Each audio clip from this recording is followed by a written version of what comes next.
Okay, so here we are again, guys. We'll have something from the Bible. This time, no, after our series ng doctrinal things, series of kasalanan nga ba o ganito, ganyan. Let's take something light this time, no.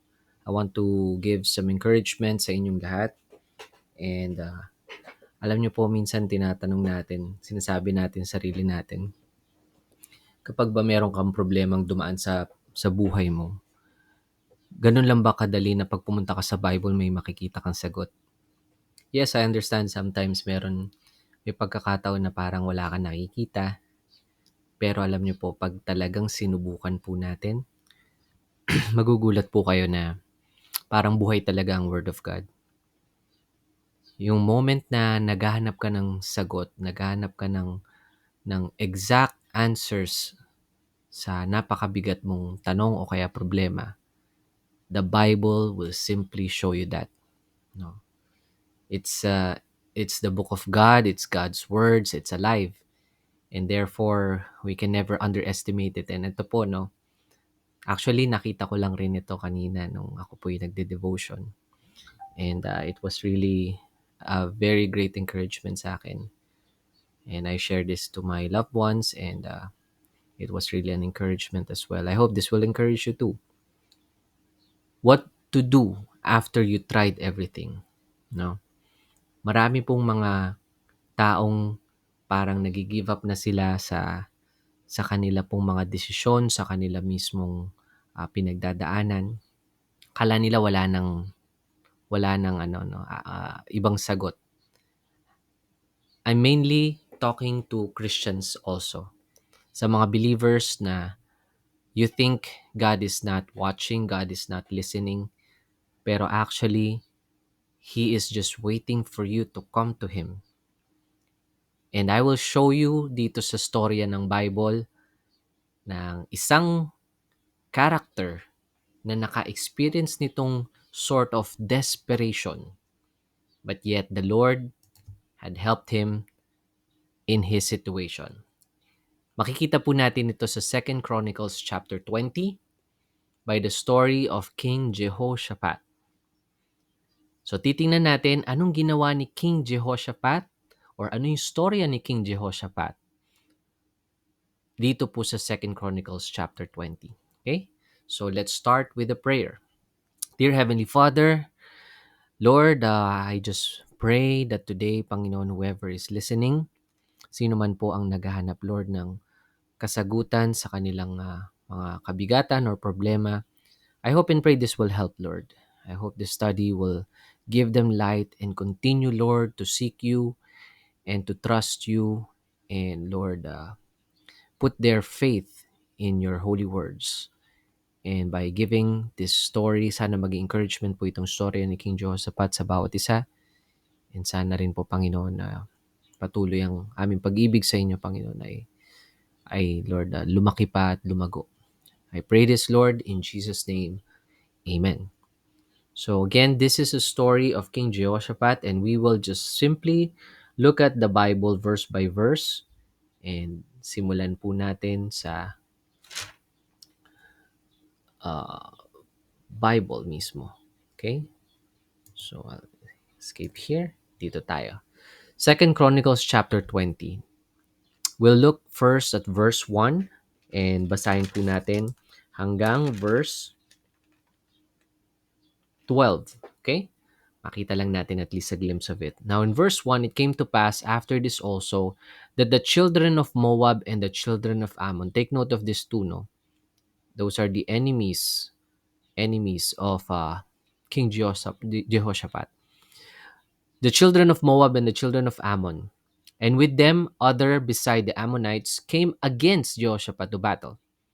Verse 2, then there came some that told Jehoshaphat, saying, there cometh a great multitude against thee from beyond the sea in this side Syria, and behold, they be in Hazazon Tamar, which is En-gedi. You see here, dito pa lang may nagbalita kay Jehoshaphat. Great multitude. So marami sila talaga, matindi. Matindi ang kanilang makakaaway. So King Jehoshaphat Normally, no, a person who is against this experience or talagang haharap sa ganitong malaking battle, matatakot po sila.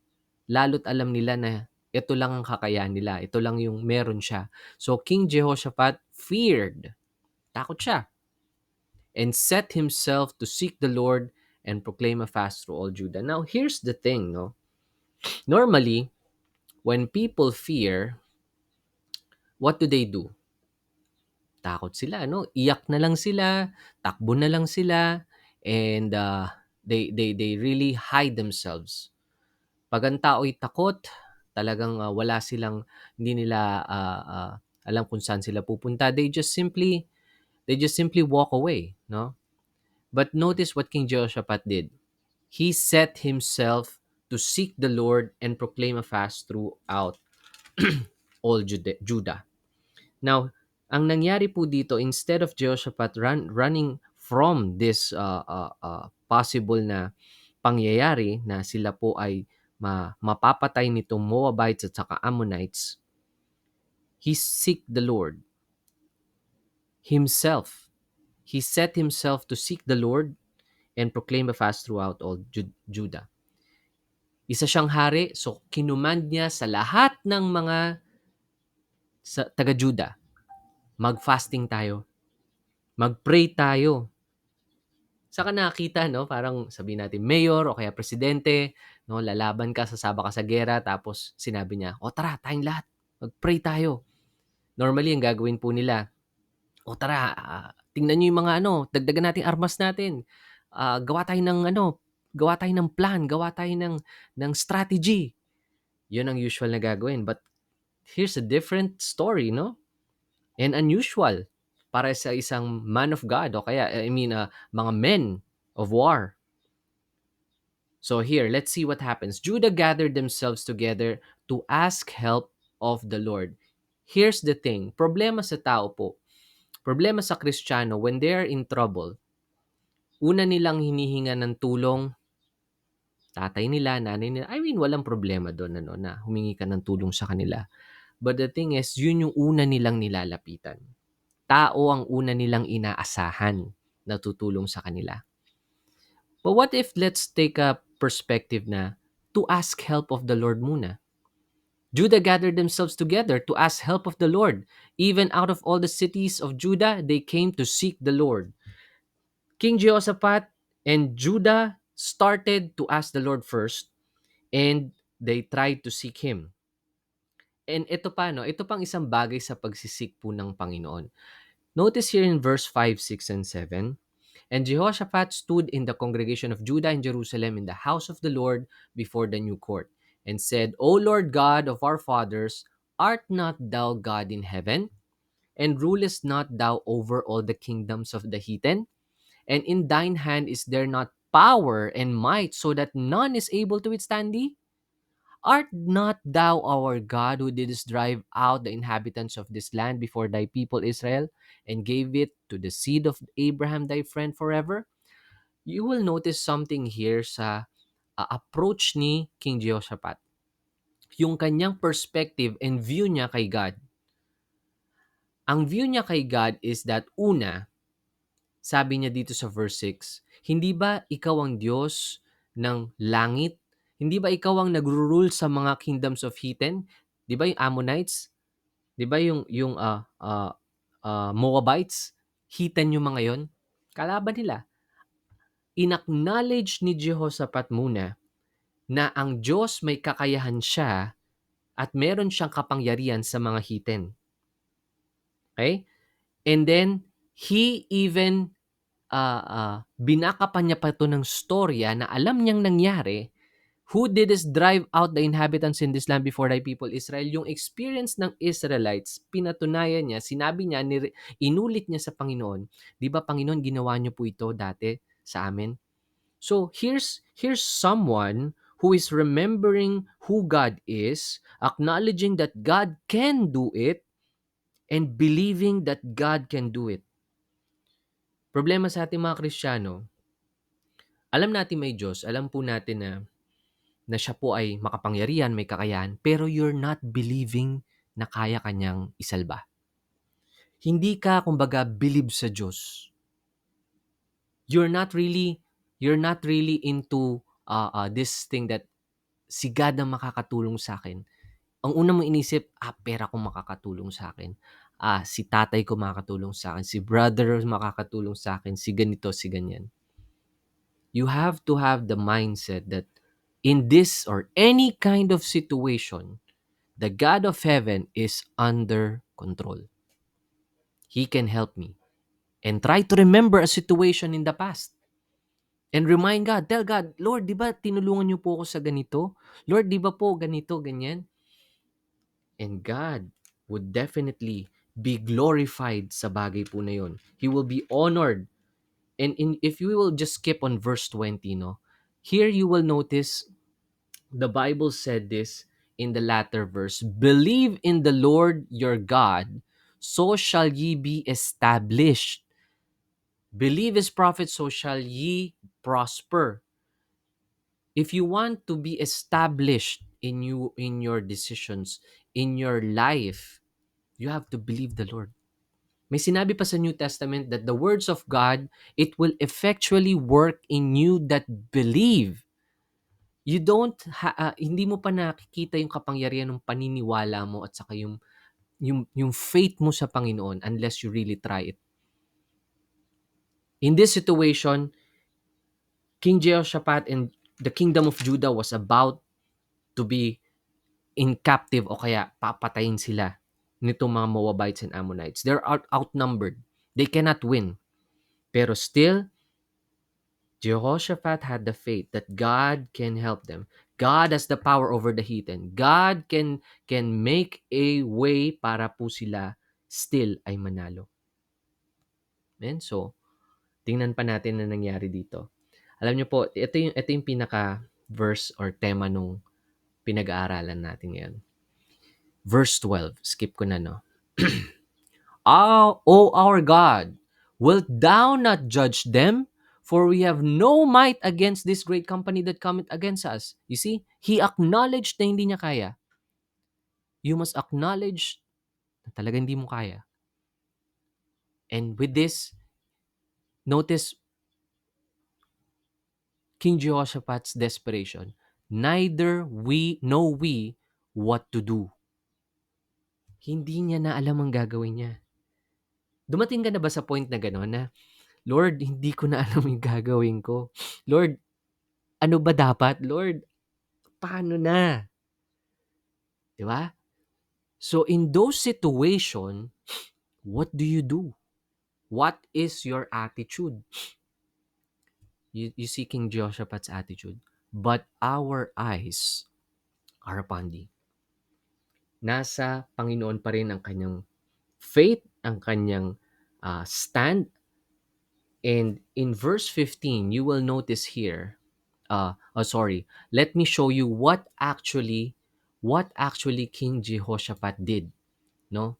What King Jehoshaphat did when in verse 14, instead of him planning for himself, instead of him doing things that na wala ang Diyos sa eksena, what he did was he tried to call here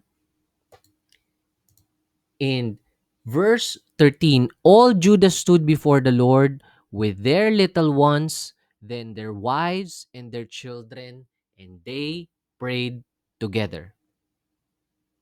They all acknowledge God, they all ask help kay God, no? Itong tanong ko po sa inyo. Have you ever tried this? Minsan mahihiya tayo bilang mga lalaki lalo, no? Parang, sasama ko pa ba yung ano ko dito? Hindi, problema ko to, kaya ko to. No, no, no, no. Kung hindi mo na talaga kaya, in you're at this point of na desperate ka na, hindi mo na alam anong gagawin. Why don't you pray together with your wife? Why don't you pray together with your daughter, with your family? 'Di ba? You pray together. Maniwala ka na ang Panginoon kaya kang tulungan ang iyong pamilya kung sama-sama kayong luluhod sa Kanya at maniniwala kayong meron siyang kakayahan. what if He's just waiting for that, no? Imbis na patuloy ka naniniwala sa kakayahan mo, sa sarili mo, pray with your loved ones. That's what King Jehoshaphat did. And you will realize, mga minamahal, you will realize that the Bible actually said na ang battle is not yours, but God's. Ang buhay na to marami tayong haharapin. And most often, if not everything, actually ang laban ay sa Diyos. Hindi lamang po sa atin. Lalo na kung Kristiyano ka, no? You are a son of God, a daughter of God, and you are in this world na hindi po permanente. This is not our home. We're just passing through. And therefore, believe that this battle is not yours. Okay?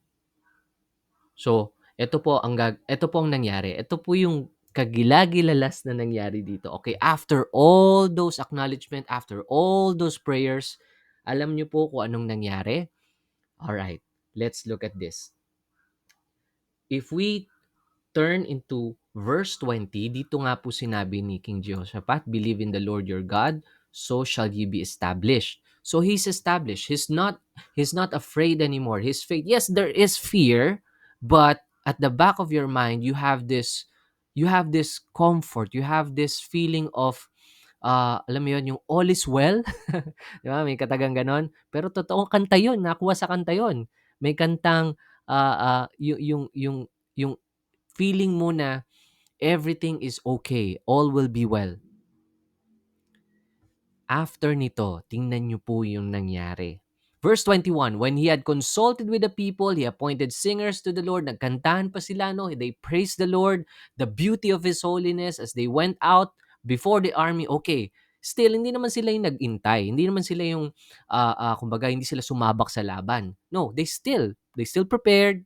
They still did what they need to do. No, hindi naman tayo parang si Juan Tamad na ngangangan na lang, wala tayong gagawin. You have to do something pa rin. You prepare yourself on whatever you can. Kasi kung ano man ang hindi mo na kaya, naniniwala ka na ang Panginoon ang gagawa nung hindi mo kaya. So they still continued out before the army to say, praise the Lord, for His mercy endureth forever. And when they began to sing and praise the Lord, the Lord set ambushments against the children of Ammon, Moab, and Mount Seir, which were come against Judah. And they were smitten. Pambira. Alam niyo nangyari? So, hindi pa sila umaabot, hindi pa sila nagpapang-abot, ang Panginoon ang nag-send ng ambushment sa kanila. Hindi ang Judah. Ibang pinadala ng Diyos na nag-ambush sa mga Ammonites at saka Moabites. Grabe, no? Anong ginawa lang nila? Tandaan nyo, ang ginawa lang ni King Jehoshaphat at ng Judah at ng families nila, they just praised the Lord, they acknowledged the Lord, and they prayed together. And then, ang Diyos mismong kumilos. Wow!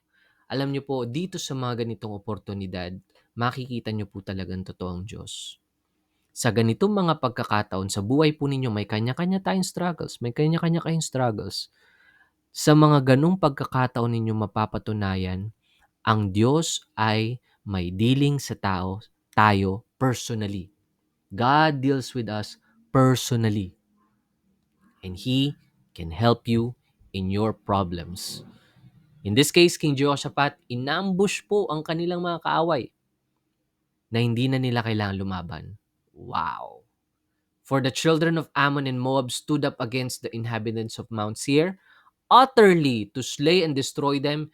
And when they had made an end of the inhabitants of Seir, everyone helped to destroy another. And when Judah came toward the watchtower in the wilderness, they looked into the multitude, and behold, they were dead bodies falling to the earth, and none escaped. Pambira. Pagdating nila, wala na. Tapos na yung laban. It's done. They're already victorious. It's finished. Grabe. That's how God works. That's how God helps people. people who believes in him, people who acknowledge him, people who really pray and ask his help. Thank God we have a God like that. Praise the Lord dahil ang Diyos ay kaiba talaga siya. So if you are desperate, what do you do? What do you do? King Jehoshaphat, his story was such a great story. I encourage you to read that chapter, Second Chronicles chapter 20. It's a really good story. Hindi ko man nasabi pa lahat ng mga gusto kong sabihin.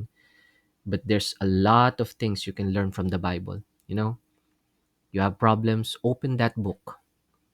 You will find answers po. That's true. You open that book and it will give you answers like you've never seen before. Remember, King Jehoshaphat won the battle without even fighting. Because the battle, kanino ba yung battle? It's the Lord's battle, not yours.